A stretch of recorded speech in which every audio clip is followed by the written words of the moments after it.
The All Blacks prep to face South Africa, how much the set-to-be-axed Lightrail project has cost so far, and Christchurch terror attack inquest begins. Atamarie, I'm Sherry Kinnear reporting from France, and these are the latest New Zealand Herald headlines.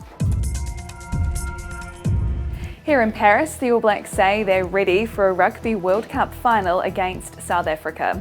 The pair will go head-to-head at Stade de France on Sunday morning, both vying for a historic fourth World Cup title.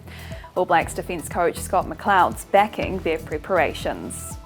Both mentally and physically, we're ready for this.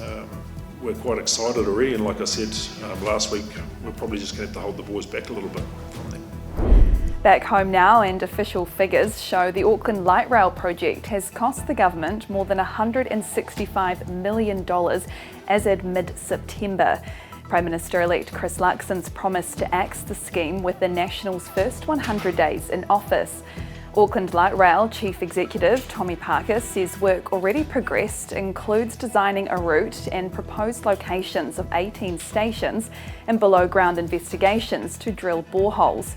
National Simeon Brown says the price tag doesn't justify keeping the project going, as the overall costs expected to reach $30 billion, which could go to other transport initiatives. 10 days out from the general election, New Zealand is still under a caretaker Labour government.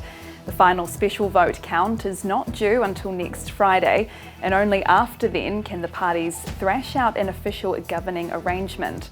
As it stands, National and ACT only just have the seats to form government, so it's likely New Zealand First will be needed once special votes are tallied.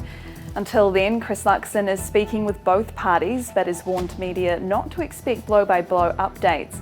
Other than appointing his deputy Nicola Willis the finance portfolio, nothing in negotiations has been ruled in or out. A 6-week inquest will begin today into the March 15 Christchurch terror attack. The inquest is before Coroner Bridget Windley and Christchurch's Muslim communities, hoping it'll officially close the case. Coroner Windley will determine the cause and circumstances of the 51 deaths and make recommendations, expected sometime next year, to ensure a similar situation can't happen again. And strikes continue on the Gaza Strip as residents are being told to flee north. Officials there estimate more than 4,600 people have been killed in Gaza since October 7. The weekend saw the release of 2 US hostages by Hamas and trucks carrying aid through the Rafah crossing. It's while the US presses Israel to delay an invasion to allow for the release of more hostages.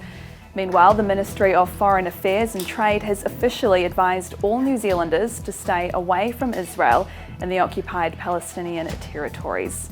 And those are the latest New Zealand Herald headlines. For more news worth knowing, head to nzherald.co.nz.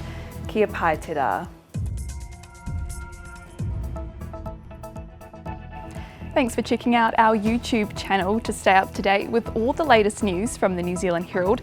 Click the subscribe button below or check out one of the videos here, and head over to nzherald.co.nz for more details on these stories and more.